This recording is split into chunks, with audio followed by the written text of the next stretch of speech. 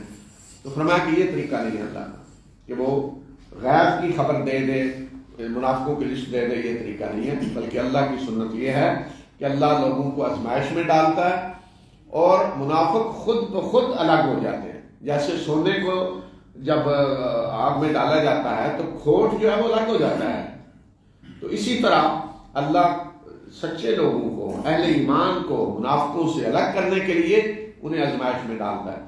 تو دیکھ لیں آزمائش میں اللہ تعالیٰ نے جب ڈالا تو عہد کی آزمائش میں عبداللہ ابن ابی اپنے سارے ساتھیوں کو لے کر واپس آ گیا، لیکن یہاں پھر بھی عذر تھا، نہیں یہ ہماری بات نہیں مانی گئی، اور ہم اصل میں مدینہ کے اندر رہ کر لڑنا چاہتے تھے اور ہمارا مشورہ نہیں مانا گیا، یہ بہانہ کر لیا.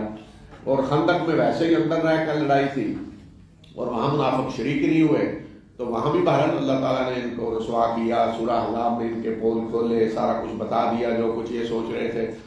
اور اس کے بعد اللہ تعالیٰ نے آخری جو چھلنی لگائی، آخری آزمائش جس میں بالکل چھانٹ کے ان کو الگ کر دیا گیا، وہ جنگ تبوک تھی، جس میں بالکل الگ الگ کھڑے ہو گئے گویا کہ ایک صف میں جا کر. اور یہاں پھر اس موقع پہ انہیں جو رعایتیں حاصل تھیں وہ بھی ختم کر دی گئی. یہ آگے سورہ توبہ میں آ رہا ہے، وہاں انشاءاللہ ہم یہ بات کریں گے. تو یہ اللہ تعالیٰ نے بتایا کہ اللہ کی سنت یہ نہیں ہے کہ اسی طرح لوگوں کو چھوڑ دے اور سب اکٹھے نعرے لگاتے جائیں گے اسی طرح ہم بس سیدھے جنت میں چلے جائیں گے. یہ نہیں ہو سکتا. اللہ آزماتا ہے تاکہ خبیث اور طیب الگ ہو جائیں، اور یہ جو کچھ ہوا ہے عہد میں یہ اسی طرح کی ایک آزمائش تھی. اور وہ لوگ جن کو اللہ نے اپنے فضل سے نوازا ہے اور وہ بخل سے کام لے رہے ہیں، تو وہ یہ نہ سمجھیں کہ یہ بخل ان کے لیے بہتر ہے، بلکہ جس مال میں یہ بخل برت رہے ہیں، قیامت کے دن اسی مال کا ان کے گلوں میں طوق ڈالا جائے گا، اور آسمانوں اور زمین کی میراث اللہ کی ہے، اور جو کچھ تم کرتے ہو اللہ کو اس کی خبر ہے۔ اللہ نے اپنے فضل سے جن کو دیا ہے اور وہ بخل برت رہے ہیں، تو فرمایا یہ نہ سمجھے کہ بہتر ہے، نہیں، یہی مال ان کے گلوں کا طوق بنے گا، قیامت کے دن عذاب بنے گا ان کے لیے کہ جو اللہ نے دیا اس میں بخل برت رہے ہیں۔ تو سب سے بڑا بخل تو یہ ہے کہ کوئی اللہ کے راستے میں خرچ کرنے کے لیے تیار نہیں، اور اس کے بعد بخل یہ بھی ہے کہ اللہ نے دیا ہوا ہے اور اپنے اوپر بھی خرچ کرنے کے لیے تیار نہیں ہے۔ تو بخل جو ہے وہ بھی ناپسندیدہ ہے اور فضول خرچی بھی ناپسندیدہ ہے، تو اس کے درمیان کا راستہ اللہ تعالیٰ نے بتایا۔ یہ آگے سورہ اسراء میں آ رہا ہے، انشاءاللہ اس میں ہم بات کریں گے۔ اللہ نے یقیناً ان لوگوں کی بات سن لی جنہوں نے کہا کہ اللہ فقیر ہے اور ہم مالدار ہیں۔ یہ جو کچھ انہوں نے کہا یہ بھی ہم لکھ رہے ہیں، اور اس سے پہلے ان کا حق انبیاء کو قتل کرنا وہ بھی ہم لکھ چکے ہیں، اور قیامت کے دن ہم انہیں کہیں گے کہ آگ کے جلائے جانے کا کہ عذاب کا مزہ چکھو، اور انہیں کہا جائے گا کہ یہ تمہارے اپنے ہاتھوں کی کمائی ہے اور اللہ بندوں پہ ذرا بھی ظلم کرنے والا نہیں ہے۔ یہ وہی لوگ ہیں کہ جنہوں نے کہا کہ بے شک اللہ نے ہمیں ہدایت کی ہے کہ ہم کسی رسول پہ ایمان نہ لائیں جب تک وہ ہمارے سامنے ایسی قربانی نہ پیش کرے کہ جسے آسمان سے آ کر آگ کھا جائے۔ کہہ دیجئے کہ تمہارے پاس مجھ سے پہلے رسول واضح نشانیاں لے کر آئے اور وہ چیز بھی لے کر آئے جو تم کہہ رہے ہو، تو اگر تم اپنے اس دعوے میں سچے ہو تو تم نے انہیں کیوں قتل کیا؟ بس اے نبی صلی اللہ علیہ وسلم، اگر یہ آپ کو جھٹلاتے ہیں تو آپ سے پہلے بھی رسولوں کو جھٹلایا جا چکا ہے جو واضح نشانیاں اور صحیفے اور روشن کتاب لے کر آئے۔ یہ یہودیوں کے بارے میں کہا۔ جب رسول اللہ صلی اللہ علیہ وسلم نے لوگوں کو اللہ کے راستے میں خرچ کرنے پہ ابھارا، غریبوں کی مدد کرو، اللہ کے راستے میں خرچ کرو، تو انہوں نے مذاق اڑانا شروع کر دیا کہ مسلمانوں کا اور آپ فقیر ہو گیا ہے، دیکھیں نا وہ چندہ مانگ رہے ہیں لوگوں سے، تو اس کا مطلب اللہ فقیر ہے اور ہم مالدار ہیں، ہم دیں، اللہ کے پاس تو بڑے خزانے ہیں۔ تو اس کے جواب میں اللہ تعالیٰ نے فرمایا کہ اللہ نے سن لیا ان کی یہ شرارت جو کر رہے ہیں پراپیگنڈا کہ اللہ فقیر ہے اور ہم مالدار ہیں، تو ان کی پہلی شرارتیں بھی لکھی ہوئی ہیں کہ ان کا حق انبیاء کو قتل کرنا وہ بھی ہم نے نوٹ کیا ہے، اور ساتھ ان کے جرائم میں یہ چیز بھی شامل کر لیا ہے، اور اس کی سزا آگے بتائی کہ انہیں کیا ملنے والی ہے۔ پھر یہودیوں کا یہ کہنا کہ اللہ نے ہمیں ہدایت کی ہوئی ہے کہ بس جو بھی رسول آئے اس پہ ایمان لانا ہے کہ جو قربانی پیش کرے اور آسمان سے آگ آ کر اس قربانی کو کھا دے۔ یہ پہلے بنی اسرائیل میں تھا، ایک معجزہ، اللہ کے رسول کی رسالت کی نشانی معجزات ہوتے تھے انبیاء کے۔ تو انہوں نے کہا کہ اللہ نے ہمیں یہ ہدایت کی ہوئی ہے، اس کے بغیر ہم کسی رسول کو نہیں مانیں گے۔ تو اس لیے جواب میں فرمایا کہ اچھا اگر یہ بات ہے تو مجھ سے پہلے رسول آئے ہیں جنہوں نے اور نشانیاں بھی پیش کی اور یہ نشانی بھی پیش کی، لیکن ان کو بھی تم نے قتل کیا۔ اگر تم اس دعوے میں سچے ہو تو جنہوں نے یہ تمہاری شرط پوری کی تم نے تو ان کو بھی قتل کیا، تو لہذا تم مجرم لوگ ہو، یہ بہانے ہیں جو تم کر رہے ہو۔ ہر نفس نے موت کا ذائقہ چکھنا ہے، تمہیں قیامت کے دن پورے پورے بدلے دیے جائیں گے، یعنی تمہارے اعمال کا پورا پورا بدلہ قیامت کے دن دیا جائے گا۔ پس جو آگ سے بچا لیا گیا اور جسے جنت میں داخل کر دیا گیا تو یقیناً وہ کامیاب ہو گیا، اور دنیا کی زندگی تو فریب کا سامان ہے۔ یعنی حقیقی کامیابی کیا ہے کہ جو آخرت میں آگ سے بچ گیا اور جنت میں داخل ہو گیا، باقی جو کوئی دنیا میں ملا ہوا ہے یہ تو فریب کے سوا کچھ نہیں ہے۔ انسان اس میں دھوکہ کھاتا ہے، غافل ہو جاتا ہے، یہ سمجھتا ہے کہ یہی دنیا سب کچھ ہے۔ یہ متاع کہتے ہیں ایسی چیز کو کہ جس سے کچھ دیر کے لیے انسان فائدہ اٹھاتا ہے۔ اس کی بہترین مثال آج کے دور میں یہ سمجھ رہے ہیں کہ جیسے ایئرپورٹ پہ لاؤنج کو بنا ہوتا ہے، اس میں بہترین فرنیچر، سارا سہولتیں ساری، پھر کھانا پینا بھی آپ جو چاہیں کھائیں پئیں، جو اچھے فرسٹ کلاس میں سے لاؤنج ہوتے ہیں، تو اس کے بعد کہ آپ کو کا ٹائم ہے 5 گھنٹے 6 گھنٹے یا زیادہ بھی کہ آپ اس میں بیٹھے ہیں، انتظار کر رہے ہیں اپنی فلائٹ۔ تو اب جب فلائٹ کی اناؤنسمنٹ ہوتی ہے وہ کہ نہیں نکلنا چاہتا تو زبردستی بھی وہاں سے نکال کے لے جائیں گے، پیسے ختم ہو گئے۔ تو اب انسان اگر یہ سمجھے کہ بڑا مزہ آ رہا ہے، بہترین فرنیچر، کھانا پینا یاشی ہے، میں تو یہاں سے نہیں نکلوں گا، تو اسے نکال دیا جائے گا۔ تو وہ تھوڑی دیر کے لیے اسے سب کچھ دیا گیا کہ تھوڑی دیر فائدہ اٹھانا ہے اور اس کے بعد تم نے آگے چلا جانا ہے۔ اسی لیے رسول اللہ صلی اللہ علیہ وسلم نے دنیا کی حقیقت سمجھائی۔ آپ نے فرمایا کہ کن فی الدنیا کأنک غریب او عابر سبیل، دنیا میں اس طرح رہو کہ گویا کہ تم اجنبی ہو یا تم ٹرانزٹ ہو، آپ تھوڑی دیر کے لیے ٹھہرے ہو آگے جا رہے ہو، جیسے ایئرپورٹ میں کچھ دیر کے لیے ٹھہرتا ہے، یا اجنبی ہو۔ اجنبی جب آدمی ہوتا ہے کسی جگہ، میں کچھ دن پہلے مثال دی تھی کہ جو لوگ یہاں آتے ہیں پاکستان ہندوستان سے تو وہ اجنبی ہیں، یہاں لوگوں سے مقابلہ نہیں کرتے، انہیں پتا ہے کہ ہمارا ملک نہیں ہے، ہم نے یہاں کچھ سال رہنا چلے جانا ہے، تو ان کا لوگوں سے مقابلہ نہیں ہوتا کہ گاڑی کے مقابلہ ہو رہا ہے کہ گاڑی کس کی اچھی ہے، کس ماڈل کی ہے، کوٹھیوں کا مقابلہ ہو رہا ہے، فرنیچر کا ہو رہا ہے، کوئی مقابلہ نہیں، انہیں کوئی پرواہ نہیں، وہ اپنے ملک میں مقابلہ کرتے ہیں۔ تو اجنبی مقابلے نہیں کرتا، مقابلہ کہاں ہوتا ہے جہاں آدمی سمجھتا ہے کہ واقعی یہاں میں رہنے والا ہوں، یہ میرا ملک ہے، یہ میری جگہ ہے۔ تو رسول اللہ صلی اللہ علیہ وسلم نے فرمایا کہ دنیا میں اجنبی بن کے رہو، لوگوں سے مقابلے نہ کرو کہ کس کے پاس زیادہ ہے، تکاثر، جو اللہ تعالیٰ نے فرمایا الہاکم التکاثر، ایک دوسرے سے زیادہ حاصل کرنے نے تمہیں غافل کر دیا۔ تو دنیا کو یہ سمجھو کہ یہ اجنبی بن کے رہو، یا پھر یہ ہے کہ عابر سبیل، ٹرانزٹ۔ تو یہ فرمایا کہ یہ دنیا کا میں جو کچھ ہے یہ ایک فریب کا سامان ہے، آدمی دھوکہ کھاتا ہے، یہ سمجھتا ہے ہمیشہ یہ رہنا۔ پھر مسلمانوں کو بتایا کہ تمہاری یقیناً آزمائش کی جائے گی، تمہارے مالوں میں بھی جانوں میں بھی، یعنی مالی نقصان بھی ہوگا، جانی نقصان بھی ہوگا، اور جن لوگوں کو کتاب کی دی گئی تم سے پہلے اور مشرکوں کی طرف سے تم تکلیف دے، بڑی تکلیف دہ باتیں سنو گے، اور اگر تم صبر کرو اور تقوی اختیار کرو تو یہ بڑی ہمت کے کاموں میں سے ہے۔ یعنی یہ لوگ تمہارے خلاف پروپیگنڈا کریں گے، تمہیں ستائیں گے، سازشیں کریں گے، یہ سارا کچھ تمہیں برداشت کرنا ہوگا، اور یہ تقوی کے ساتھ برداشت کرنا ہوگا۔ وَإِن تَصْبِرُوا وَتَتَّقُوا، صبر اور تقوی، یہ نہیں کہ تم اپنے وہ ساتھ اور وہ پاگل پن میں پھر جو حرکتیں کرتے ہیں جس سے اسلام کو بھی بدنام کرتے ہیں۔ تو یہ فرمایا کہ ان سازشوں کے مقابلے میں صبر بھی کرنا ہے اور تقوی، اللہ کے قانون کی پابندی کرنا۔ جنگیں ہو رہی تھیں تو وہاں بھی رسول اللہ صلی اللہ علیہ وسلم نے جنگ کی حالت میں بتایا کہ تقوی اختیار کرنا ہے، اللہ کے قانون کی پابندی کرنی ہے، کسی قیدی کو قتل نہیں کیا جائے گا، کسی بوڑھے کو قتل نہیں کیا جائے گا، کسی عورت اور بچے پہ اسلحہ نہیں اٹھایا جائے گا، یہ اللہ کے قانون کی پابندی ہے۔ جنگوں کی حالت میں بھی دشمن جو بھی سازشیں کریں تو آپ نے اللہ کے قانون پہ قائم رہنا ہے، اللہ کے قانون کی خلاف ورزی نہیں کرنی۔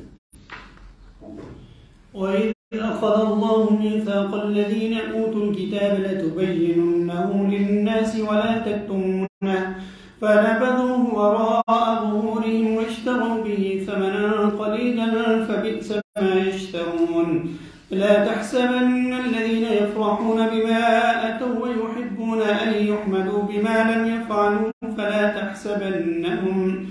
فلا تحسبنهم بمفازة من العذاب ولهم عذاب أليم ولله ملك السماوات والأرض والله على كل شيء قدير إن في خلق السماوات والأرض واختلاف الليل والنهار لآيات لأولي الألباب الذين يذكرون الله قياما وقعودا وعلى جنوبهم ويتفكرون في خلق السماوات والأرض ربنا ما خلقت هذا باطلا سبحانك فقنا عذاب النار ربنا إنك من تدخل النار فقد أخزيته وما للظالمين من أنصار ربنا إننا سمعنا مناديا ينادي للإيمان أن آمنوا بربكم فآمنا ربنا فاغفر لنا ذنوبنا وكفر عنا سيئاتنا وتوفنا مع الأبرار ربنا وآتنا ما وعدتنا على رسلك ولا تخزنا يوم القيامة إنك لا تخلف الميعاد فاستجاب لهم ربهم أني لا أضيع عمل عامل منكم من ذكر أو أنثى بعضكم فالذين هاجروا وأخرجوا من ديارهم وأوذوا في سبيلي وقاتلوا وقتلوا لأكفرن عنهم سيئاتهم ولأدخلنهم جنات تجري من تحتها الأنهار ثوابا من عند الله والله عنده حسن الثواب لا يغرنك تقلب الذين كفروا في البلاد متاع قليل ثم مأواهم جهنم وبئس المهاد لكن الذين اتقوا ربهم لهم جنات تجري من تحتها الأنهار خالدين فيها نزلا من عند الله وما عند الله خير للأبرار وإن من أهل الكتاب لمن يؤمن بالله وما أنزل إليكم وما أنزل إليهم خاشعين لله لا يشترون بآيات الله ثمنا قليلا أولئك لهم أجرهم عند ربهم إن الله سريع الحساب يا أيها الذين آمنوا اصبروا وصابروا ورابطوا واتقوا الله لعلكم تفلحون.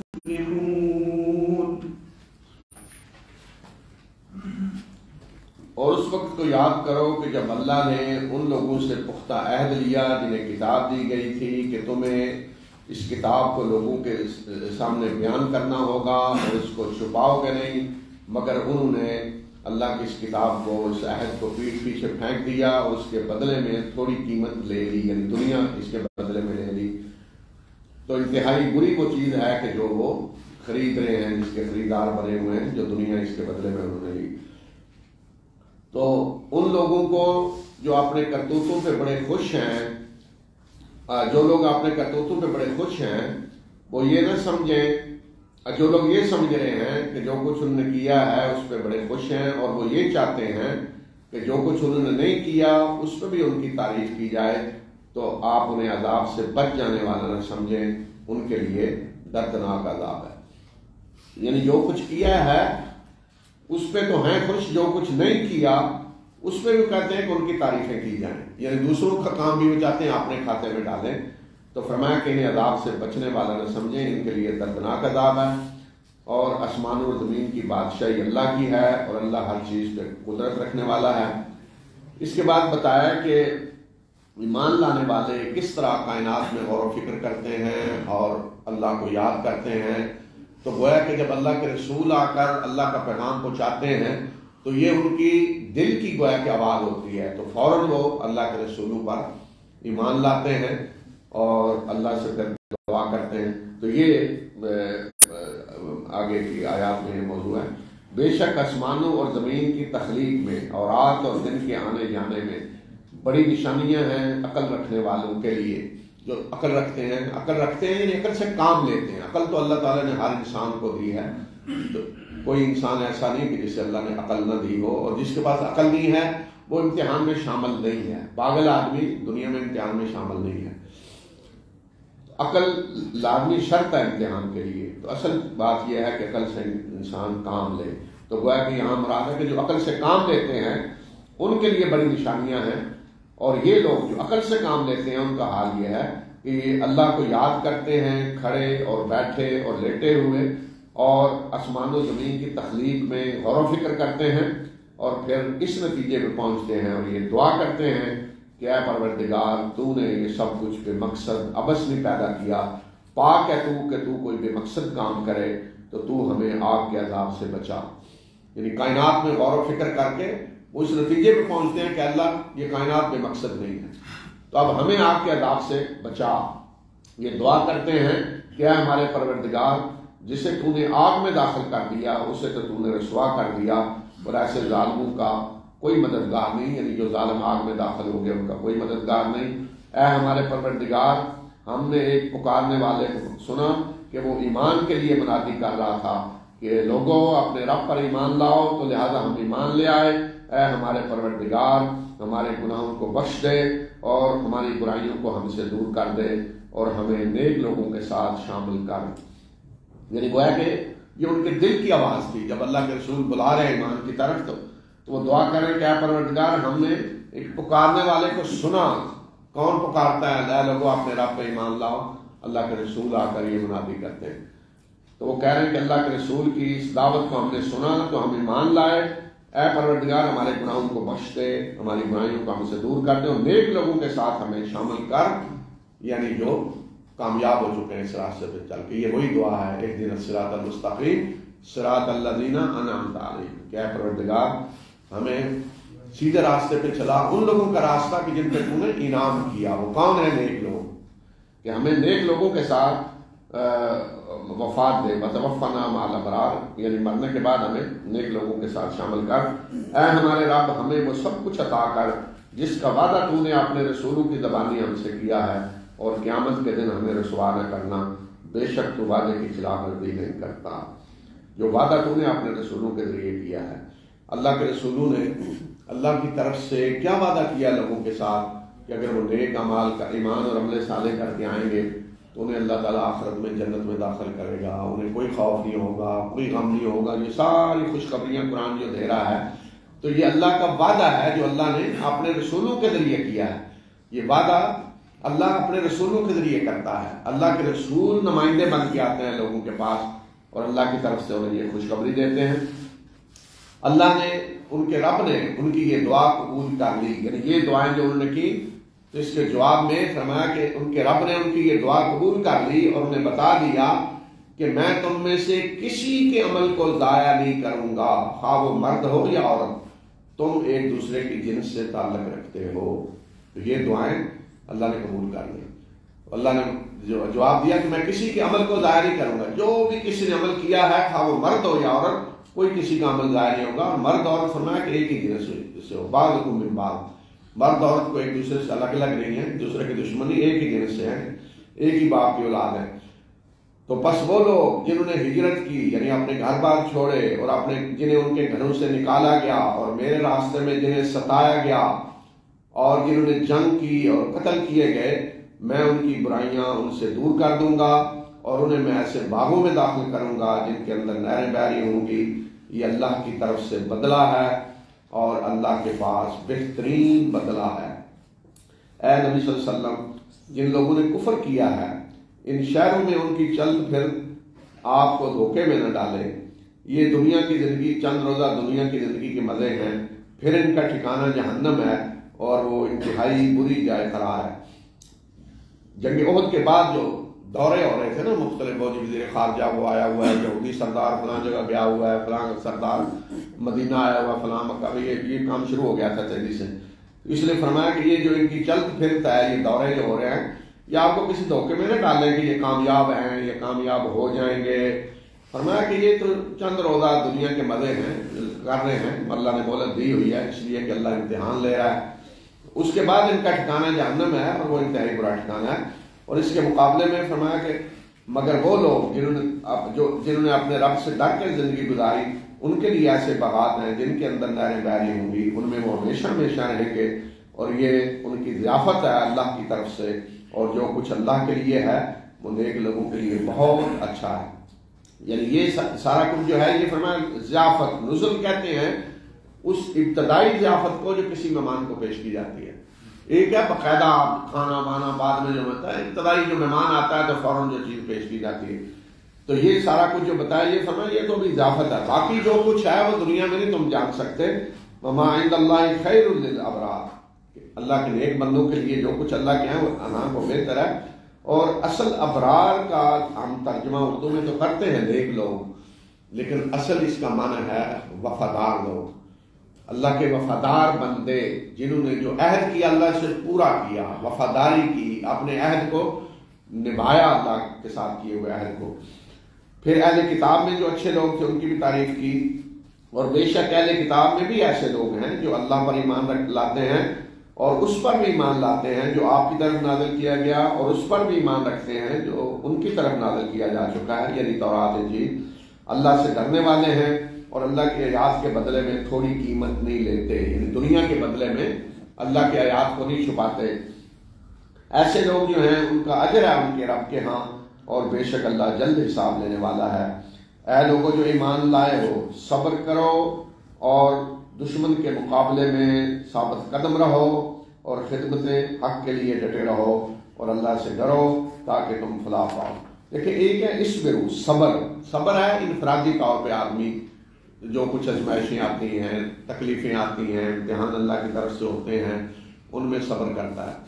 اور صابر کا مطلب یہ ہے کہ اس وقت ڈٹ جانا کہ جب مقابلے میں آپ کے کوئی لڑ رہا ہے، دشمن کے مقابلے میں ڈٹے رہنا، پامردی دکھانا، ثابت قدمی دکھانا۔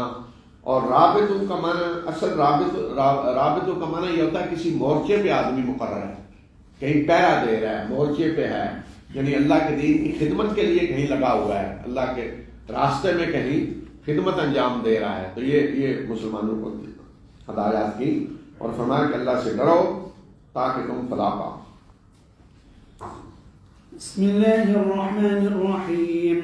يا أيها الناس اتقوا ربكم الذي خلقكم من نفس واحدة وخلق منها زوجها وبث منهما رجالا كثيرا ونساء واتقوا الله الذي تساءلون به والأرحام إن الله كان عليكم رقيبا وآتوا اليتامى أموالهم ولا تتبدلوا الخبيث بالطيب ولا تأكلوا أموالهم إلى أموالكم إنه كان حوبا كبيرا وإن خفتم ألا تقسطوا في اليتامى فانكحوا ما طاب لكم من النساء مثنى وثلاث ورباع فإن خفتم ألا تعدلوا فواحدة أو ما ملكت أيمانكم ذلك أدنى ألا تعولوا وآتوا النساء صدقاتهن نحلة فإن طبن لكم عن شيء منه نفسا فكلوه هنيئا مريئا ولا تؤتوا السفهاء أموالكم التي جعل الله لكم قياما وارزقوهم فيها واكسوهم وقولوا لهم قولا معروفا وابتلوا اليتامى حتى إذا بلغوا النكاح فإن آنستم منهم رشدا فادفعوا إليهم أموالهم ولا تأكلوها إسرافا وبدارا أن يكبروا ومن كان غنيا فليستعفف ومن كان فقيرا فليأكل بالمعروف فإذا دفعتم إليهم أموالهم فأشهدوا عليهم وكفى بالله حسيبا للرجال نصيب مما ترك الوالدان والأقربون وللنساء نصيب مما ترك الوالدان والأقربون مما قل منه أو كثر نصيبا مفروضا وإذا حضر القسمة أولو القربى واليتامى والمساكين فارزقوهم منه وقولوا لهم قولا معروفا وليخشى الذين لو تركوا من خلفهم ذرية ضعافا خافوا عليهم فليتقوا الله وليقولوا قولا سديدا إن الذين يأكلون أموال اليتامى ظلما إنما يأكلون في بطونهم نارا وسيصلون سعيرا۔ بسم اللہ الرحمن الرحیم۔ یہ سورہ نساء ہے، یہ بھی مدنی سورت ہے، اور جس طرح سورہ آل عمران اور سورہ بقرہ جو پیچھے گزری ہیں ان میں اس وقت مدینہ میں جو حالات تھے ان حالات کے مطابق مسلمانوں کی رہنمائی کی گئی۔ جہاں انہیں نئے احکام کی ضرورت ہے، نئے قوانین کی ضرورت ہے وہ بتائے گئے، معاشرت کی، معاشی، جہاں دشمنوں کی سازشوں سے محفوظ رہنے کے لیے انہیں ہدایات کی ضرورت ہے وہ دی گئی۔ تو گویا کہ مسلمان معاشرے کی ضرورت کے مطابق یہ سب کچھ نازل ہو رہا۔ یہ پیچھے بھی جو صورت مثلا آل عمران ہے یا بقرہ، یہ نہیں کہ پوری صورت اکٹھی نازل ہو گئی ہے، یہ تھوڑی تھوڑی آیات ہیں جو مختلف مواقع پہ حالات کے مطابق نازل ہوتی رہی۔ یہ ایسے ہی سمجھے جیسے آج مثلا کشمکش ہے، جدوجہد ہے، تو روزانہ اخبار میں ایک پارٹی کا بیان آتا ہے، مقابلے میں دوسری کا آ رہا ہے، پھر اگلے دن نئی چیزیں آتی ہیں، کوئی جواب دے رہا ہے، کوئی سوال کر رہا ہے۔ تو اسی طرح روزانہ کی بنیاد پہ جو کچھ ہو رہا تھا تو اس کے مطابق قرآن نازل ہو رہا تھا، تھوڑی تھوڑی آیات پھر انہیں ان صورتوں میں رکھ دیا گیا رسول اللہ صلی اللہ علیہ وسلم نے کہ کچھ آیات آپ فرما دیتے ہیں کہ اس کو فلاں صورت میں رکھو، فلاں صورت میں رکھو۔ تو اسی طرح یہ سورہ نساء بھی ہے، اور اس کا نام بھی علامت کے طور پہ رکھا گیا ہے۔ نساء سے مراد ہیں عورتیں، اور یہ نساء جمع کے لیے آتا ہے عورتوں کے لیے، اور ایک عورت کو کہتے ہیں امرا، اور جمع کے لیے آتا ہے نساء، یعنی وہ صورت کے جس میں عورتوں کے احکام آئے ہیں، عورتوں کے بارے میں احکام ہیں، تو یہ علامت کے طور پہ ہے نام۔ اے لوگو اپنے اس رب سے ڈرو جس نے تمہیں ایک جان سے پیدا کیا، پھر اسی جان سے اس نے اس کا جوڑا بنایا، پھر ان دونوں سے اس نے بہت سارے مردوں اور عورتوں کو پھیلا دیا۔ اس اللہ سے ڈرو جس کا نام لے کر تم ایک دوسرے سے سوال کرتے ہو، اور قطع رحمی سے بھی بچو، بے شک اللہ تم پہ نگہبان ہے۔ یہاں زیادہ تر جو مدنی صورتیں ہیں ان میں یا ایھا الذین آمنوا سے خطاب ہوتا ہے، اے ایمان لانے والوں، تو یہ مدنی صورت ہے، لیکن یا ایھا الناس سے خطاب ہو رہا ہے، اس لیے کہ جو حقیقت یہاں بتائی جا رہی ہے تو وہ صرف مسلمانوں کے لیے نہیں ہے بلکہ تمام انسانوں کے لیے یہ مسئلہ کہ اے لوگو اپنے اس رب کی عبادت کرو جس نے ایک جان سے تمہیں پیدا کیا۔ وہ ایک جان کون ہے؟ آدم۔ پھر اسی سے اس نے اس کا جوڑا بنایا۔ جوڑا کون ہے؟ حوا۔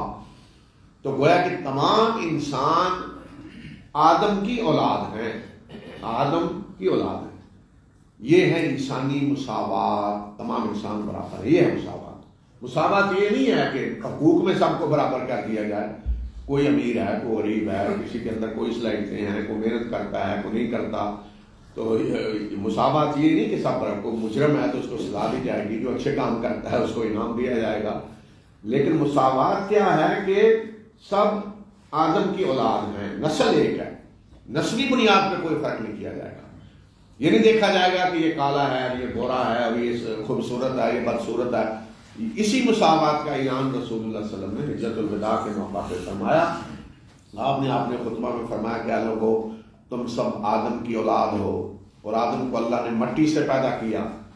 لا فضل لعربی لا عجمی، کہ کسی عربی کو عجمی پہ کوئی فضیلت نہیں، اور کسی عجمی کو عربی پہ کوئی فضیلت نہیں۔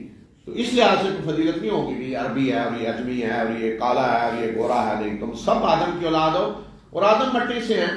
تو پھر فرق کیسے ہو سکتا ہے؟ یا تو وہ کہتے ہیں میں سونے سے، میرا بڑا جو ہے وہ سونے سے بنا تھا اور آدم مٹی سے بنے تھے، افریقی جو ہیں وہ آدم کی اولاد ہیں، وہ کالے ہیں اور ہم کسی اور کی اولاد ہیں۔ تو یہ ہے انسانی مساوات کہ تمام انسان برابر ہیں، تو قانون کی نظر میں سب برابر ہوں گے، کوئی فرق نہیں کیا جائے گا۔ اور یہ جو آج شیطانی قوتیں اور شیطان کے پیروکار ایک شرارت کرتے ہیں نا کہ آدم کی اولاد الگ ہے اور حوا کی اولاد ہے، عورتوں کو کہیں گے نہیں حوا کی بیٹی ہے، حوا کی بیٹیوں پہ ظلم ہو رہا ہے، عورتیں آدم کی بیٹیاں نہیں ہیں۔ یہ شرارت ہے کتنی ہم کرتے کہ عورتیں الگ ہیں، وہ حوا کی بیٹیاں ہیں، اور مرد جو ہیں وہ آدم کی بیٹیاں ہیں۔ یہ شیطانی وہ ہے طریقہ کار۔ تو تمام عورتیں ہوئی یا مرد سب آدم کی اولاد ہیں۔ حوا کو بھی اللہ نے اسی سے پیدا کیا، وہ خالق کا منہا زوجہا، اس کا جوڑا حوا آدم ہی سے پیدا کیا، تاکہ کوئی یہ نہ کہہ دیا عورتوں کی نسل الگ ہے۔ پھر ان دونوں سے مرد اور عورت پھیلا دیے زمین میں۔ آج جو اربوں انسان ہیں وہ سب آدم اور حوا کے جوڑے سے سب پھیلے ہیں۔ تو لہذا فرمایا کہ اس رب سے ڈرو جس کا نام لے کر ایک دوسرے سے سوال کرتے ہو، جس کے نام سے مانگتے ہو، اور قطع رحمی سے ڈرو۔ رحمی رشتے جو اللہ نے رکھے ہیں تمہارے اندر ان کا خیال رکھو۔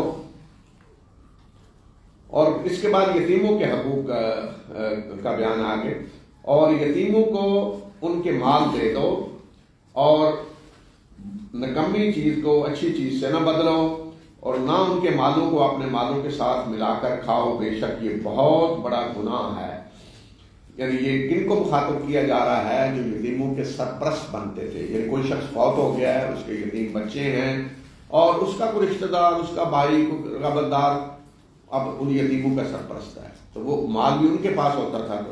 تو فرمایا کہ وہ مال ان کو دو۔ آگے بتایا کہ کب دینے ہیں، تو یہاں یہ فرمایا کہ ان کے اچھے مال کو اپنے نکمے مال سے نہ بدلو۔ یہ نہ ہو کہ ان کی اچھی چیز جو ہے وہ خود رکھ لو، نکمی چیز ان کے کھاتے میں ڈال دو، اور نہ ہی ان کے مالوں کو اپنے مالوں کے ساتھ ملا کر کھاؤ کہ پتہ ہی نہ چلے کون ہے، مکس کر لیا اور اس کے بعد کھا گئے۔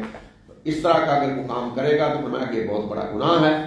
اور اگر تمہیں ڈر ہو کہ تم یتیموں کے بارے میں انصاف نہیں کر سکو گے، تو پھر عورتوں میں سے جو تمہیں پسند ہو 2 2 3 3 4 4 سے نکاح کرو، اور اگر تمہیں اندیشہ ہو کہ تم عدل نہیں کر سکو گے تو پھر ایک ہی پر اکتفا کرو، یا جو عورتیں تمہاری ملکیت میں آئیں یعنی لونیاں، اور یہ قریب تر ہے کہ تم ناانصافی سے بچو، اور عورتوں کو ان کے مہر خوش دلی سے دو فرض سمجھ کر، پھر وہ اگر اپنی خوشی سے اس میں سے کوئی چیز تمہیں معاف کر دیں تو اسے تم مزے سے کھا سکتے ہو۔ تو یہ جو فرمایا کہ یتیموں کے بارے میں اگر تمہیں اندیشہ ہو کہ انصاف نہیں کر سکو گے تو پھر یتیموں کی جو مائیں ہیں ان سے نکاح کر لو، تاکہ یتیم تمہارے گھر میں آ جائے اور سرپرستی اس کی اس طریقے سے کر لو۔ تو اس میں فرمایا کہ 2 3 4 تک حد مقرر کر دی کہ 4 سے زیادہ نہیں تم کر سکتے۔ تو جاہلیت میں تو کوئی حد نہیں تھی، اور اس کے بعد بھی دنیا میں جو نظام رہے ہیں تو آپ نظر دوڑائیں، دنیا میں کبھی کوئی حد نہیں رہی، اسلام نے یہ حد مقرر کی۔ تو لوگ سمجھتے ہیں کہ شاید دنیا میں تو بس ایک ہی شادی ہو رہی تھی اور قرآن نے آ کے دیکھے 4 کوئی حد ہی نہیں تھی، اور جاہلیت میں تو بالکل اسی طرح حال تھا۔ تو یہ بتایا کہ یہ اجازت تمہیں دی جا رہی ہے، اور اگر عدل نہیں کر سکتے تو پھر یہ بھی مشروط ہے۔ اور مزید یہ کہ لونڈیاں، جو لونڈی کوئی یہ نہیں کہ کسی بھی عورت کو کوئی اٹھا کے لونڈی بنا لے، یہ اس وقت ایک چیز روایت چلی آ رہی تھی کہ وہ عورتیں کہ جو جنگوں میں قیدی بن کے آتی تھیں اور قیدیوں کا تبادلہ اگر نہیں ہوتا تو پھر ان کو معاشرے میں ایڈجسٹ کرنے کے لیے یہ اجازت دے دی گئی کہ وہ ان کو تم نکاح کیے بغیر ایک لونڈی کی حیثیت سے رکھ سکتے ہو۔ اور وہاں بھی اسلام نے کوشش کی کہ جو غلامی کے اندر آنے والے دروازے ہیں وہ بند کیے جائیں اور نکلنے کے دروازے زیادہ سے زیادہ کھولے جائیں، لونڈیوں غلاموں کو آزاد کیا جائے۔ تو یہ کوئی نظام یہ نہیں کہ اسلام نے شروع کیا، اسلام نے تو آ کر کوشش کیا کہ اس کو آہستہ آہستہ ختم کیا جائے۔ اور عورتوں کے مہر کے بارے میں کہا کہ یہ فریضہ سمجھ کر خوش دلی سے دو، لہذا اگر وہ خود معاف کر دیں تو پھر وہ تمہارے لیے حلال ہے، تم مزے سے اسے کھا سکتے ہو۔ تو مہر کو اللہ تعالیٰ نے نکاح کے لیے ایک سیفٹی کے طور پہ رکھا ہے، تاکہ نکاح کا جو معاملہ ہے یہ اہمیت اختیار کرے۔ جس چیز میں مال آ جاتا ہے، پیسہ آ جاتا ہے، تو وہ چیز ایک اہم چیز بن جاتی ہے۔ تو اگر مثلا مہر نہ ہو تو کوئی مرد عورت سے نکاح کرے اور دوسرے سے طلاق دے دے، پھر نکاح کرے طلاق دے دے، تماشا بن جاتا ہے۔ تو اب جب مرد نے مہر دینا ہے، اور مہر وہ ہمارا برصغیر والا مہر نہیں، مثلا اربوں والا مہر ہے، مہر دینا ہے تو نکاح کرنا اتنا آسان نہیں ہوتا۔ جب وہ طلاق دے گا تو مہر تو گیا۔ تو اس لیے عورت کی کے تحفظ کے لیے اور نکاح کو اہمیت دینے کے لیے مہر رکھا گیا ہے۔ وہ ہمارے ہاں وہ بچپن میں بچے جب کھیلتے تھے نا، وہ گڑیا بنا کے، تو اسے کہتے ہیں گڈی گڈا، تو گڑیا کی شادی ہو رہی ہے تو اس کو پنجابی میں والے گڈی گڈے کا کھیل، تو گویا کہ اگر مہر نہیں ہے تو پھر شادی وہ گڈی گڈے کا کھیل بن جائے گا کہ بچے جیسے وہ گڑیا کی شادی کر رہے ہیں، آج شادی ہوئی، کل طلاق ہوئی، شادی ہوئی، طلاق ہوئی۔ تو اس لیے مہر رکھا ہے، سیفٹی عورت کے لیے تحفظ تاکہ اس میں ہو۔ تو یہ فرمایا کہ ایک فریضہ ہے، نکاح مہر کے بغیر نہیں ہو سکتا، مہر لازمی اس میں ہونا چاہیے۔ اور نادانوں کو ان کے وہ مال جن مالوں کو اللہ نے تمہاری زندگی کے قیام کا ذریعہ بنایا ہے نہ دو، اور ان مالوں میں سے انہیں کھلاؤ پلاؤ اور پہناؤ اور ان سے اچھی بات کہو۔ یہ جو اوپر فرمایا کہ یتیموں کو ان کے مال دے دو، وآتوا الیتامی اموالہم، تو یہاں بتایا کہ کب دینے ہیں مال، تو فرمایا کہ جب یتیم ابھی نہ سمجھ ہیں تو ان کے مال اس وقت انہیں نہ دو۔ صفحا ویسے صفی کی جمع ہے، صفی کہتے ہیں بیوقوف کو، لیکن یہاں بیوقوف کس معنی میں ہے؟ یہ بچے کو ہمارے کہتے ہیں ایانا، پنجابی میں کہتے ہیں ایانا، انجان، یعنی ابھی وہ نہ سمجھ ہے، ابھی اس میں عقل شعور نہیں ہے۔ تو جب تک اس میں شعور نہیں آیا، سمجھداری نہیں آئی، تو اس کو کہا کہ ابھی وہ نہ سمجھ ہے۔ تو یہاں بیوقوف ہوا ہے کہ نہ سمجھ کے معنی میں ہے، کہ فرمایا کہ یہ جو بچے ہیں نہ سمجھ، تو ان کو وہ مال ان کے حوالے نہ کرو، وہ مال کے جن کو اللہ نے تمہاری معیشت کے قیام کا ذریعہ بنایا ہے، جس پہ معیشت کا دار و مدار ہے، وہ مال ان نہ سمجھ بچوں کے حوالے نہ کرو، وہ تو اڑا دیں گے اور ضائع کر دیں گے مال، تو لیکن اس مال میں سے جو ان کا مال ہے سرپرستوں کے پاس، اس میں سے انہیں کھلاؤ بھی، انہیں پہناؤ بھی، اور اس دوران ان سے اچھے طریقے سے پیش آؤ، اچھا سلوک کرو، میٹھا بول بولو ان سے۔ تو اس میں ویسے تو یہ یتیموں کے بارے میں ہے، لیکن اس سے ایک نتیجہ ہمارے فقہاء نے، مفسرین نے یہ بھی نکالا ہے کہ یہ ایک اصول اللہ تعالیٰ نے یہاں بتا دیا ہے کہ اگر کوئی شخص، بے شک وہ بڑا ہے، کوئی یتیم بھی نہیں اور بچہ بھی نہیں، بڑا ہے، بزنس مین ہے، مال دولت والا ہے، لیکن اگر وہ اپنا مال ضائع کر رہا ہے، اڑا رہا ہے، تو یہاں یہ قانون اس پہ بھی لاگو ہو جائے گا کہ اس پہ بھی پابندی لگا دی جائے گی کہ وہ اپنا مال اس طریقے سے اڑا نہیں سکتا، ضائع نہیں کر سکتا، اس لیے کہ یہ مال انسانی معیشت کا اس پہ دار و مدار ہے۔ تو کسی کو اجازت نہیں دی جائے گی کہ وہ مال اس طرح اڑائے کہ معیشت کو نقصان پہنچے۔ تو بے شک مال اس کا ہے، اس نے کمایا ہوا ہے، لیکن اسے کہا جائے گا جی اتنا ہم تمہیں خرچ کی اجازت دیں گے، اچھے طریقے سے کھاؤ پیو، لیکن اس سے زیادہ تم کو اجازت نہیں دی جائے گی اس کے اپنے مال میں بھی خرچ کرنے کی۔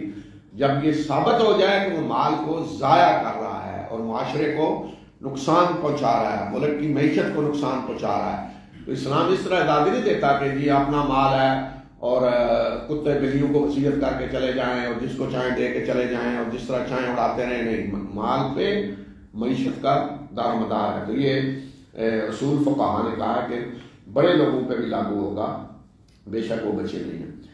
اور یتیموں کو آزماؤ، ان کا امتحان لو یہاں تک کہ وہ نکاح کی عمر کو پہنچ جائیں، پھر اگر تم ان میں شعور پاؤ، سمجھداری پاؤ، تو ان کے مال ان کے حوالے کر دو، اور ان کے مالوں کو فضول خرچی کے ذریعے اور جلدی جلدی نہ کھاؤ، اس ڈر سے کہ وہ بڑے ہو کر اس کا مطالبہ کریں گے۔ اور جو تم میں سے مالدار ہو وہ تقوی اختیار کرے، اور جو فقیر ہو وہ معروف طریقے سے کھا سکتا ہے۔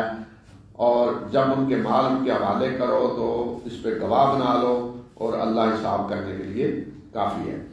تو اس مزید اس سلسلے میں فرمایا کہ جو یتیم تمہاری سرپرستی میں ہیں ان کے مال ان کے حوالے کرنے سے پہلے ان کو آزماؤ، یعنی ان کو موقع دو، خرچ کریں، کچھ خریدیں بیچیں تاکہ ان کی ٹریننگ ہو۔ تو یہ ہے ان کا امتحان لینا جب وہ بالغ ہونے کے قریب ہیں۔ تو اگر تم ان میں دیکھو سمجھداری آ گئی ہے تو پھر مال حوالے کرو۔ بعض دفعہ یہ ہے کہ بالغ تو ہو گیا ہے، بڑا بھی ہو گیا ہے، نکاح بھی ہو گیا ہے، لیکن اس میں کوئی سمجھداری نہیں ہے، وہ اپنے مال کی حفاظت نہیں کر سکتا، اور مال اس کے حوالے کیا تو بالکل وہ چند دنوں میں اڑا دے گا، لوگ بیوقوف بنا کر اس سے مال سارا وہ دھوکہ دے کے کھا جائیں گے۔ تو اس موقع پہ بھی پھر خیال رکھو، ابھی اس کو مزید گویا کہ ٹریننگ دو۔ تو اس لیے فرمایا کہ اگر تم ان میں سمجھداری دیکھو تو پھر ان کے مال حوالے کرو، اور یہ بھی نہیں ہونا چاہیے کہ ان کے بالغ ہونے سے پہلے، بڑا ہونے سے پہلے جلدی جلدی ان کے مال کھا جاؤ کہ بڑے ہوئے تو مال اپنا مانگیں گے اور فضول خرچی کر کے ان کا مال کھانے لگو۔ تو اس میں جو یتیم کا سرپرست ہے تو فرمایا کہ اگر تو کوئی مالدار ہے خود تو اسے مینجمنٹ کا، جو وہ مینج کر رہا ہے یتیم کے مال کو، ظاہر ہے اس میں تجارت بھی بعض دفعہ ہو رہی ہوتی ہے، اس کی حفاظت ہو رہی ہوتی ہے، تو وہ مینجمنٹ کا کچھ نہیں لے، فلیستعفف، وہ بالکل اجتناب کرے، کوئی اس میں یتیم کے مال میں سے اپنی جو سروس وہ دے رہا ہے گویا کہ اس کے بدلے میں کچھ نہ لے۔ البتہ اگر کوئی فقیر ہے تو فلیأکل بالمعروف، وہ معروف طریقے سے جو معاشرے میں سمجھا جاتا ہے کہ اتنی وہ تنخواہ لے سکتا ہے گویا کہ، یا مینجمنٹ کا اتنا اس میں سے لے سکتا ہے، تو وہ اتنا لے سکتا ہے، کیونکہ وہ اپنا وقت دے رہا ہے اس کے لیے، یتیم کے مال کی تجارت بھی کر رہا ہے، حفاظت کر رہا ہے۔ تو فقیر ہے تو لے سکتا ہے، مالدار ہے تو نہیں۔ اور یہی حضرت ابو بکر رضی اللہ تعالیٰ عنہ نے کہا، خلفائے راشدین نے، کہ جو سرکاری مال ہے اس کی بھی یہی حیثیت ہے، وہ حکمران کے لیے ایسے ہی ہے جیسے یتیم کا مال ہے۔ اگر حکمران خود مالدار نہیں ہے تو وہ اس میں سے تنخواہ لے سکتا ہے، کیونکہ وہ اس کی حفاظت کر رہا ہے، حکومت کر رہا ہے، اور اگر مالدار ہے تو پھر نہیں۔ اس لیے حضرت ابو بکر نے تنخواہ لی، حضرت عمر نے لی، اس لیے کہ حضرت ابو بکر کو تجارت کرنے سے پھر منع کر دیا گیا تھا، خلیفہ بننے کے بعد حضرت عمر کا بھی یہی حال تھا. حضرت عثمان مالدار تھے خود نہیں لیے, حضرت علی نے لی, وہ مالدار نہیں تھے. تو اس طرح حکمران جو ہے اس کے لیے بھی سرکاری مال یتیم کے مال کی طرح ہے. یا اور بھی کوئی شخص اگر یتیم کے مال کی آج بھی سرپرستی کر رہا ہے تو اگر خود فقیر ہے تو وہ اپنے لیے اس میں سے تنخواہ لے سکتا ہے, اور اگر مالدار ہے تو اجتناب کرے. اور پھر فرمایا کہ جب مال ان کے حوالے کرو تو گواہ بنا لو باقاعدہ. کل یہ نہ ہو کہ یتیم کہے جی مجھے تو یہ مال دیا نہیں گیا اور یا فلاں دیا گیا, باقاعدہ گواہ بناؤ. جو کچھ والدین اور قرابت دار چھوڑیں اس کے لیے مردوں, اس میں سے مردوں کا بھی حصہ ہے اور عورتوں کا بھی حصہ ہے. اور اس میں سے بھی جو قرابت دار جو والدین اور قرابت دار چھوڑیں اس میں سے عورتوں کا بھی حصہ ہے اور مردوں کا بھی حصہ ہے, خواہ یہ کم ہو یا زیادہ, یہ اللہ کی طرف سے حصہ مقرر ہے. یہ اب وراثت کا بھی قانون آ رہا ہے. تو اصول یہ بتا دیا کہ والدین اور قرابت دار جو بھی چھوڑ کر جائیں اس میں سے مردوں کو بھی حصہ ملے گا, عورتوں کو بھی ملے گا. یہ نہیں کہ صرف مرد وراثت پائیں گے, مرد بھی پائیں گے, عورتیں بھی پائیں گی, اور آگے وراثت کا پھر پورا قانون آ گیا. اور یہ بھی بتا دیا کہ خواہ تھوڑا ہو یا زیادہ, ترکہ جسے ہم کہتے ہیں جو میت چھوڑ کے جا رہی, تھوڑا ہو یا زیادہ اسے تقسیم ہونا چاہیے, اور ہر ایک کے حصے اللہ نے مقرر کر دیے. اور جب تقسیم کے وقت قرابت دار یا یتیم اور مسکین آئیں تو اس میں سے انہیں بھی کھلاؤ پلاؤ اور ان سے میٹھا بول بولو. وہ لوگ جو اپنے پیچھے بے بس کمزور اولاد چھوڑ کر جا رہے ہوتے ہیں اور انہیں اس وقت ان کو اپنی اولاد کے بارے میں بڑے اندیشے ہوتے ہیں تو انہیں ڈرنا چاہیے. تو لہذا وہ اللہ سے ڈریں اور سچی بات کہیں. یہ ہر ایک کو خبردار کیا کہ ایک مثال دی کہ کوئی جب دنیا سے جا رہا ہوتا ہے اور اپنے پیچھے کمزور بے بس اولاد چھوڑ کر جا رہا ہوتا ہے تو سوچے ذرا کہ اس کی اولاد کے بارے میں اسے کتنے اندیشے ہوں گے کہ پتہ نہیں ان کا کیا بنے گا, لوگ ان کے ساتھ کیا کریں گے, کیسے زندگی گزاریں گے, مال جو میں چھوڑ رہا ہوں اس کی حفاظت کر سکیں. یعنی باپ جو جا رہا ہے تو اولاد چھوٹی ہے, بے بس, ابھی یتیم ہے, تو فرمایا کہ تم جب جا رہے ہو اس حالت میں تو کیا تمہاری کیفیت ہوگی, کتنے اندیشے ہوں گے, کس طرح ڈر رہے ہوں گے اپنی اولاد کے بارے میں. تو اسی طرح فرمایا کہ ہر ایک کا حال ہے. تو جو چلے گئے ہیں دنیا سے, پیچھے چھوڑ کے گئے ہیں بچے یتیم, تو ان کا بھی یہی اندیشے تھے ان کے بھی اپنی اولاد کے بارے میں جو تمہارے ہوں گے اگر تم جا رہے ہو. تو لہذا جو چھوڑ کے گئے ہیں اس حالت میں اپنی اولادوں کو, تو ان کی اولادوں کے ساتھ ظلم نہ کرو, یتیموں کے ساتھ ظلم نہ کرو. یہ ہر ایک کو بتایا کہ تمہارے اوپر بھی یہ حالت آ سکتی ہے, تو لہذا خیال رکھو اور اللہ سے ڈرو اور سچی بات کہو, ظلم نہ کرو یتیموں پہ. بے شک وہ لوگ جو یتیموں کے مال ظالمانہ طریقے سے کھاتے ہیں بے شک وہ اپنے پیٹوں میں آگ بھر رہے ہیں اور ضرور ان قریب وہ بھڑکتی ہوئی آگ میں داخل ہوں گے. جو ظالمانہ طریقے سے یتیم کا مال کھاتے ہیں, پیچھے اجازت دی ہے کہ جو فقیر ہو وہ کھا سکتا ہے, یعنی آپ معروف طریقے سے اس میں سے لے سکتا ہے, جو مالدار ہے وہ نہیں ہے. لیکن جو ظالمانہ طریقے سے کھا رہا ہے, دھوکہ دہی فراڈ کر کے قبضہ کر کے کھا رہا ہے, یا مالدار ہے اس بہانے جی میں تو اس کو مینج کر رہا ہوں اس میں سے لیتا جا رہا ہے, تو یتیم کا مال جو ہے یہ کبیرہ گناہوں میں سے ہے. ہمارے جو کھاتے ہیں وہ پیٹوں میں آگ بھر رہے ہیں اور آخرت میں وہ بڑے فری آگ میں داخل ہیں. اگلی آیات جو ہیں وہ وراثت کے قانون کے بارے میں سنیں. يوصيكم الله في أولادكم للذكر مثل حظ الأنثيين فإن كن نساء فوق اثنتين فلهن ثلث ما ترك وإن كانت واحدة فلها النصف ولأبويه لكل واحد منهما السدس مما ترك إن كان له ولد فإن لم يكن له ولد وورثه أبواه فلأمه الثلث فإن كان له إخوة فلأمه السدس من بعد وصية يوصي بها أو دين. آباؤكم وأبناؤكم لا تدرون أيهم أقرب لكم نفعا فريضة من الله إن الله كان عليما حكيما. ولكم نصف ما ترك أزواجكم إن لم يكن لهن ولد فإن كان لهن ولد فلكم الربع مما تركن من بعد وصية يوصين بها أو دين، ولهن الربع مما تركتم إن لم يكن لكم ولد، فإن كان لكم ولد فلهن الثمن مما تركتم من بعد وصية توصون بها أو دين. وإن كان رجل يورث كلالة أو امرأة وله أخ أو أخت فلكل واحد منهما السدس، فإن كانوا أكثر من ذلك فهم شركاء في الثلث من بعد وصية يوصى بها أو دين، من بعد وصية يوصى بها أو دين غير مضار، وصية من الله والله عليم حليم.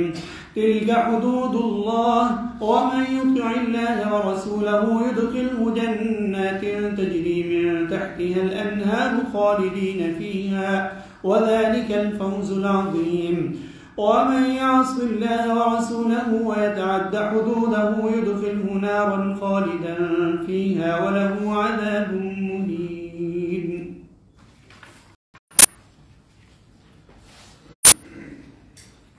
اللہ تمہیں تمہاری اولاد کے بارے میں وصیت کرتا ہے، مرد کا حصہ 2 عورتوں کے برابر ہوگا۔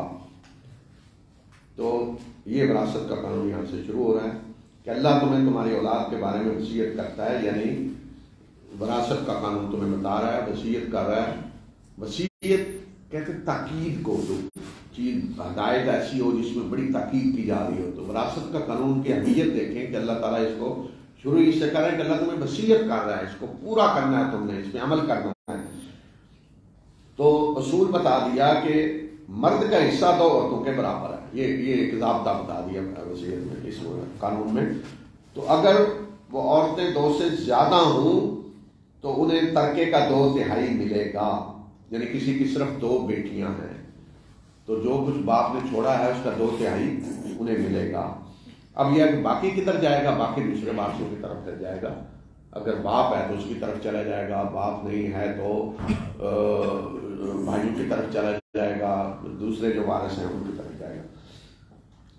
اگر عورتیں 2 سے اوپر ہوں تو انہیں ترکے کا 2/3 ملے گا، اور اگر عورت 1 ہو تو اسے نصف ملے گا۔ بیٹی 1 ہو تو پوری جائیداد کا نصف اسے ملے گا، باقی نصف وارثوں کی طرف چلا جائے گا۔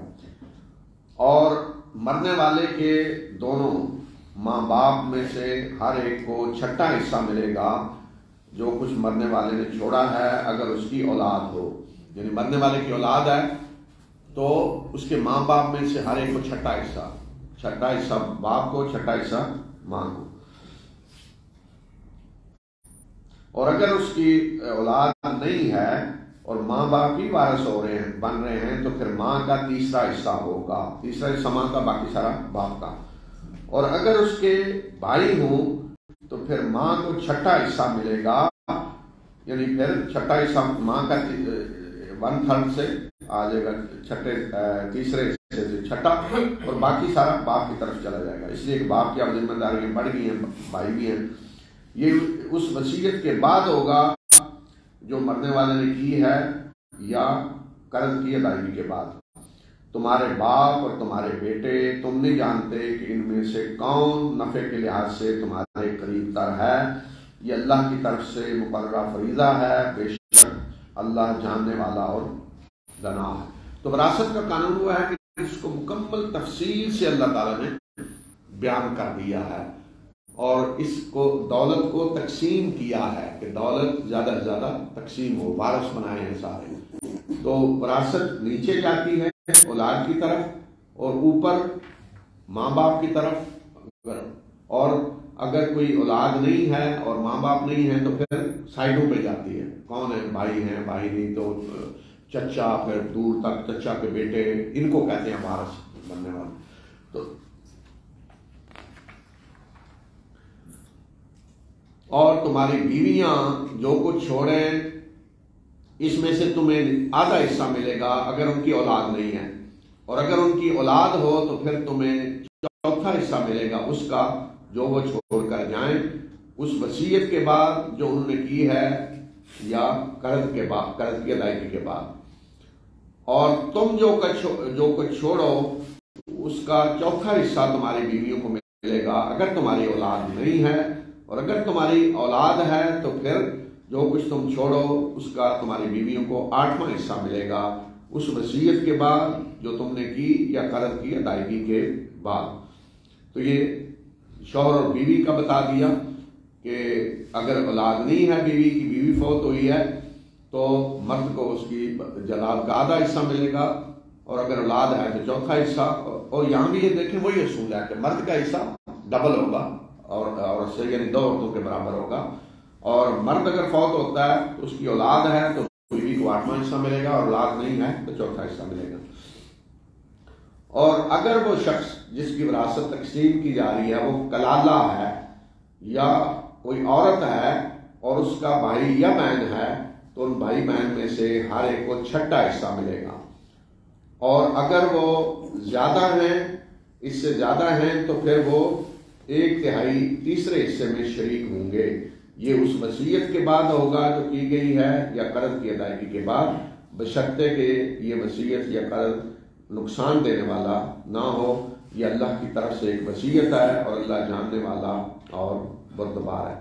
کلالہ اس کو کہتے ہیں کہ جس کی نیچے اولاد بھی نہیں ہے اور اوپر ماں باپ بھی نہیں ہے، جسے عموماً ہماری اصطلاح میں کہتے ہیں لا ولد یا لا وارث کہہ دیتے ہیں، جس کے اولاد نہیں ہے نیچے، یعنی بیٹے بیٹیاں بھی نہیں ہیں اور اوپر ماں باپ بھی نہیں ہیں۔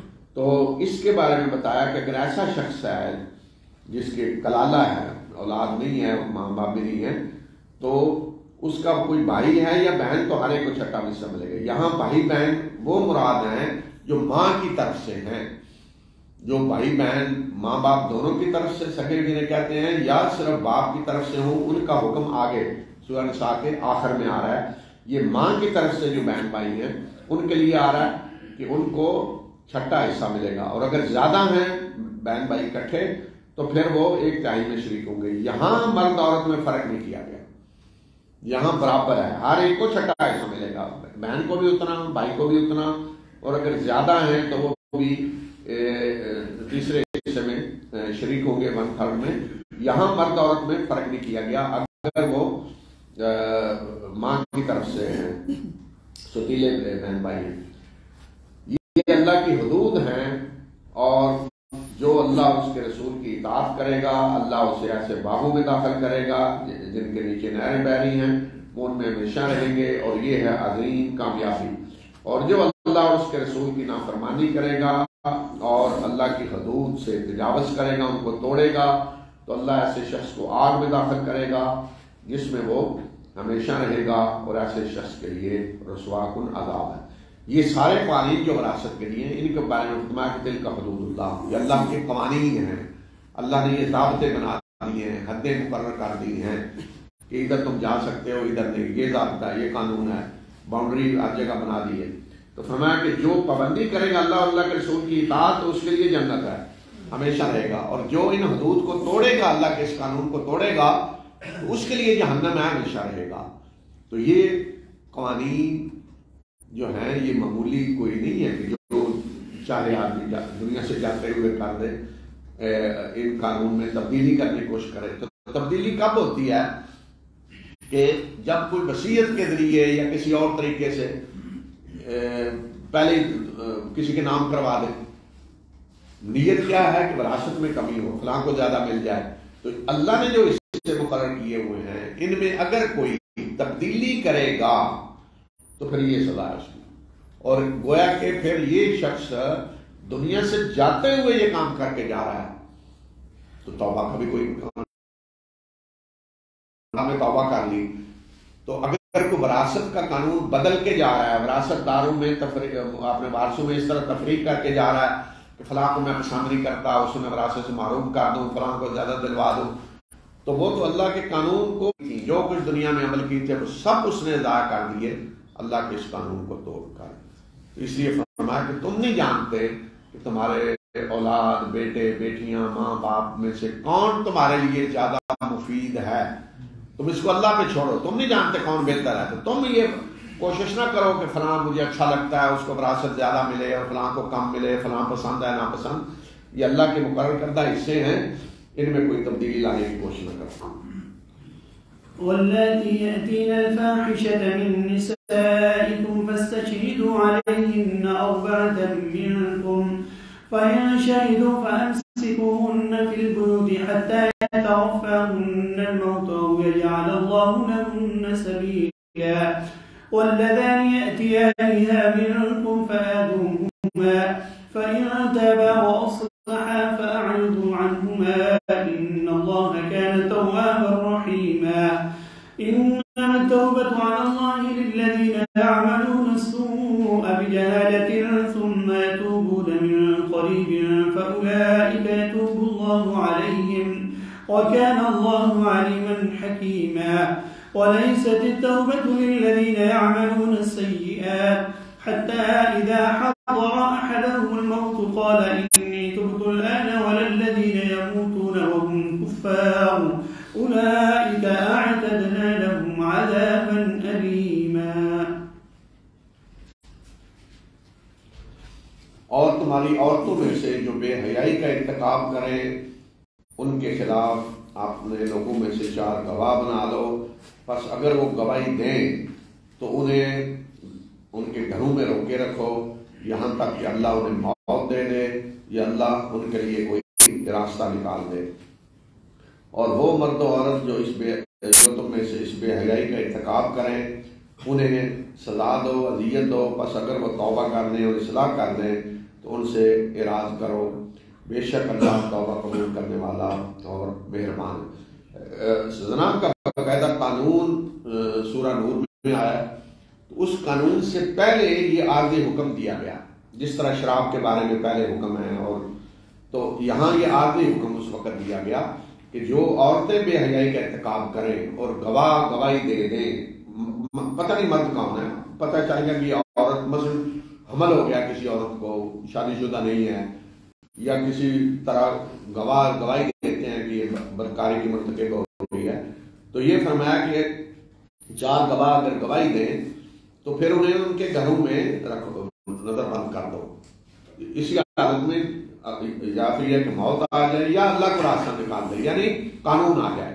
تو جب سورہ نور کا قانون نازل ہو گیا تو رسول اللہ صلی اللہ علیہ وسلم نے فرمایا کہ اللہ نے ان کے لیے راستہ نکال دیا ہے، اب قانون آ گیا، اب اس قانون کے مطابق عمل ہوگا. تو گویا کہ یہ آیت ان آیات میں سے ہے کہ جو منسوخ ہو چکی ہے. جو آیت موجود ہے اور اس پہ عمل اب نہیں ہوگا، یہ قانون منسوخ ہو چکا ہے. تو اسی طرح فرمایا کہ اگر کوئی 2 مرد عورت ہیں اور وہ اس کا ارتکاب کرتے ہیں تو انہیں بھی سزا دو. ابھی سزا کتنی دو یہ نہیں بتایا، وہ سورہ نور میں تو پھر آگے بتایا. تو یہاں گویا کہ یہ ہے کہ کچھ سزا دو، کچھ جیسے کہتے ہیں جی وہ جوتے مارے، کچھ ان کو تھپڑ وپڑ مارے، وہ سزا دے دیں. اور اگر وہ توبہ کر لیں اصلاح کو چھوڑ دو، اللہ توبہ قبول کرنے والا مہربان. تو یہ ابتدائی حکم تھا. اب باقاعدہ قانون آ چکا ہے جو سورہ نور میں موجود ہے کہ 100 کوڑے گا شادی شدہ کے لیے اور شادی شدہ کے لیے رجم. تو اس کے بعد اب باقاعدہ توبہ کا بتایا کہ توبہ کی حقیقت کیا ہے، کن کی اللہ توبہ قبول کرتا ہے اور کن کی توبہ قبول نہیں ہوتی. بے شک اللہ کے ذمہ ان لوگوں کی توبہ قبول کرنا ہے جو کوئی برائی کرتے ہیں نادانی میں پھر جلد ہی وہ توبہ کرتے ہیں. تو یہ وہ لوگ ہیں کہ جن پہ اللہ نظر عنایت کرتا ہے، ان کی توبہ قبول کرتا ہے، اور اللہ جاننے والا اور دانا ہے. توبہ ان لوگوں کے لیے نہیں ہے جو برائیوں پہ برائیاں کرتے چلے جاتے ہیں یہاں تک کہ جب ان میں سے کسی کی موت کا وقت آتا ہے تو وہ کہتا ہے کہ اب میں نے توبہ کی. اور نہ ہی توبہ ان لوگوں کے لیے ہے جو کفر کی حالت میں مرتے ہیں. یہ وہ لوگ ہیں کہ جن کے لیے ہم نے دردناک عذاب تیار کر رکھا ہے. توبہ کی حقیقت کیا ہے، لفظی معنی کیا ہے توبہ کا؟ توبہ کا لفظی معنی ہوتا ہے کسی کا واپس آنا، پلٹنا. تو جب کوئی بندہ اللہ کی نافرمانی کرتا ہے، اللہ کے قانون کی خلاف ورزی کرتا ہے، تو گویا کہ اللہ سے دور ہو جاتا ہے. جیسے کوئی کسی کی اولاد خراب ہوگی، بگڑی ہوئی، گھر سے نکل گئی والدین کو چھوڑ کر، جب وہ والدین کو منہ دکھانا چاہتے ہو. تو جب کوئی شرمندہ ہو کر اللہ کی طرف واپس آتا ہے معافی مانگ کر، پلٹتا ہے، معافی مانگتا ہے، تو یہ ہے توبہ۔ تو توبہ میں سب سے بنیادی جو چیز ہے وہ ہے شرمندگی، انسان کا اپنے عمل پہ شرمندہ ہونا، اپنے رب کے سامنے شرمندگی، اور یہ سمجھنا کہ میں نے اپنے رب کی نافرمانی کی ہے، یہ میں نے غلط کیا ہے، اور وہ اپنے رب کی طرف ہوا کہ پلٹ کر آیا ہے، معافی مانگ رہا ہے، جو کچھ کر رہا تھا وہ اس نے بالکل چھوڑ دیا ہے، آئندہ کے لیے اس نے عہد کیا ہے کہ آئندہ میں یہ حرکت نہیں کروں گا۔ یہ 3 شرط، ندامت، جو کچھ کر رہا ہے وہ چھوڑے، آئندہ کے لیے عہد کرے کہ آئندہ ایسا کام نہیں کرے گا۔ یہ ہے اگر گناہ کا تعلق بندے اور اللہ کے حقوق سے ہے۔ اگر اس میں انسانی حق کو شامل ہے تو پھر جس کا حق مارا ہے اس کا حق واپس کرے یا اس سے معافی مانگے، یہی کر بیٹھا جذبات سے مغلوب ہوگا۔ تو اس کے بعد فرمایا کہ جلدی وہ توبہ کر لیتے ہیں، تو ان کی تو توبہ اللہ قبول کرتا ہے۔ دوسرے کون ہیں جن کی قبول نہیں ہوتی؟ کہ جو برائیوں پہ برائیاں کرتے چلے جا رہے ہیں اور موت سامنے آئی تو اب توبہ کی، موت سامنے آئی یعنی یا تو جان نکلنے کا وقت آ گیا یا پھر پتہ چل گیا کہ اب میں جا رہا ہوں، یعنی بیماری ایسی آ گئی ہے کہ یقین ہے کہ میں نہیں بچ سکتا، تو پھر توبہ کرتا ہے۔ اس لیے فرمایا کہ پھر جب ان میں سے کسی کے موت کا وقت آتا ہے تو کہتا اب میں نے توبہ کی، ایسے شخص کی توبہ قبول نہیں ہوگی، اور نہ ہی ان کی جو کفر میں مر گئے تو وہ تو موقع ہی نہیں، ختم۔ تو رسول اللہ صلی اللہ علیہ وسلم نے فرمایا کہ اللہ تعالیٰ بندے کی توبہ قبول کرتا ہے جب تک موت کا وقت نہیں آتا، جان حالت میں نہیں آتی۔ اب یہ بتایا جو جلد توبہ کرتے ہیں ان کی تو قبول ہوتی ہے، جو مرتے وقت کرتے ہیں نہیں ہوتی۔ تو اب کسی نے درمیان میں کی ہے، نہ جلد نہ موت کے وقت، پہلے تو اس کو چھوڑ دیا ہے۔ تو ایسا شخص ڈرے، امید رکھے اللہ سے، اللہ قبول کرے گا توبہ، لیکن اسے زیادہ ڈرنا چاہیے۔ لیکن بہرحال توبہ اگر کوئی واقعہ موت کو دیکھے بغیر کرتا ہے، بے شک لیٹ کی ہے کچھ بھی، تو امید ہے کہ اللہ قبول کرے گا۔ پھر وہ جتنا گر گڑائے گا اللہ کے سامنے، جتنا زیادہ شرمندہ ہوگا، تو نہ صرف یہ کہ اللہ توبہ قبول کرتا ہے بلکہ اللہ ایسے شخص پہ راضی ہوتا ہے، خوش ہوتا ہے، اللہ اس کو توبہ کرنے کا بھی اجر دیتا ہے۔ اس کی مثال رسول اللہ صلی اللہ علیہ وسلم نے بڑی خوبصورت مثال آپ نے دی کہ اللہ کس طرح خوش ہوتا ہے اپنے توبہ کرنے والے بندے پہ۔ آپ نے سنا کہ تم میں سے کوئی سوچے کہ تم میں سے کوئی صحرا میں سفر کر رہا ہو اور اس کا سارا کھانا پینا اس کی سواری پہ ہے، مثلا اونٹ پہ ہے، اور وہ اونٹ گم ہو جائے، تو اب وہ بیٹھا ہے کہ ختم موت کا انتظار کر رہا ہے کہ نہ کھانا نہ پینا، اور اس حالت میں جب اسے یقین ہو گیا کہ میں تو مر رہا ہوں، تو اچانک اس کی سواری سامنے آ جائے، تو آپ نے فرمایا کہ اس کی خوشی کا کیا حال ہوگا۔ اور اس وقت آپ نے فرمایا کہ وہ خوشی میں یہ کہہ بیٹھے گا، اللہ کا شکر ادا کرتے ہوئے الفاظ جو کہنا چاہتا ہے کہ اللہ تو میرا رب ہے، میں تیرا بندہ ہوں، تیرا شکر، تو وہ کہہ بیٹھے گا کہ اللہ تو میرا بندہ ہے، میں تیرا رب ہوں۔ اس کے منہ سے خوشی سے یہ الفاظ نکل جائیں گے، تو آپ نے بتانے کے لیے کس قدر خوش ہوگا وہ۔ تو آپ نے فرمایا کہ اس سے بھی زیادہ خوشی اللہ کو ہوتی ہے جب اس کا کوئی بندہ توبہ کرتا ہے، اس کی طرف پلٹتا ہے، رجوع کرتا ہے۔ تو خود توبہ ایک نیک عمل ہے، اس کا اجر ملتا ہے، لیکن بشرطے کہ سچی توبہ کی جائے۔ تو یہ ایسے ہی ہے جیسے آپ دیکھ رہے کہ کوئی والدین کا بچہ نافرمان ہو کے نکل گیا، بھاگ گیا گھر سے، تو اگر واپس آتا ہے ماں کی گود میں، والدین کتنی خوشی سے اسے گلے لگاتے ہیں۔ تو اسی طرح سب اللہ کے بندے ہیں، اللہ اپنے بندوں سے محبت کرتا ہے، انہیں پسند کرتا ہے، تو اللہ یہ نہیں چاہتا کہ اس کے بندے جہنم میں جائیں۔ تو جو بندہ آتا ہے جنت کی طرف، توبہ کرتا ہے، معافی مانگتا ہے، تو اللہ اس پہ راضی ہوتا ہے، خوش ہوتا ہے۔ يا أيها الذين آمنوا لا يحل لكم أن ترثوا النساء كرها ولا تعضلوهن لتذهبوا ببعض ما آتيتموهن إلا أن يأتين بفاحشة مبينة وعاشروهن بالمعروف فإن كرهتموهن فعسى أن تكرهوا شيئا ويجعل الله فيه خيرا كثيرا وإن أردتم استبدال زوج مكان زوج وآتيتم إحداهن قنطارا فلا تأخذوا منه شيئا أتأخذونه بهتانا وإثما مبينا وكيف تأخذونه وقد أفضى بعضكم إلى بعض وأخذن منكم ميثاقا غليظا ولا تنكحوا ما نكح آباؤكم من النساء إلا ما قد سلف إنه كان فاحشة ومقتا وساء سبيلا. حرمت عليكم أمهاتكم وبناتكم وأخواتكم وعماتكم وخالاتكم وبنات الأخ وبنات الأخت وأمهاتكم اللاتي أرضعنكم وأخواتكم من الرضاعة وأمهات نسائكم وربائبكم اللاتي في حجوركم من نسائكم اللاتي دخلتم بهن فإن لم تكونوا دخلتم بهن فلا جناح عليكم وحلائل أبنائكم الذين من أصلابكم وأن تجمعوا بين الأختين إلا ما قد سلف إن الله كان غفورا رحيما. والمحصنات من النساء إلا ما ملكت أيمانكم كتاب الله عليكم وأحل لكم ما وراء ذلكم أن تبتغوا بأموالكم محصنين غير مسافحين فما استمتعتم به منهن فآتوهن أجورهن فريضة ولا جناح عليكم فيما تراضيتم به من بعد الفريضة إن الله كان عليما حكيما. ومن لم يستطع منكم قولا أن ينكح المحصنات المؤمنات فمما ملكت أيمانكم من فتياتكم المؤمنات والله أعلم بإيمانكم بعضكم من بعض فانكحوهن بإذن أهلهن وآتوهن أجورهن بالمعروف محصنات غير مسافحات ولا متخذات أخدان فإذا أحصن فإن أتين بفاحشة فعليهن نصف ما على المحصنات من العذاب ذلك لمن خشي العنة منكم وأن تصبروا خير لكم والله غفور رحيم.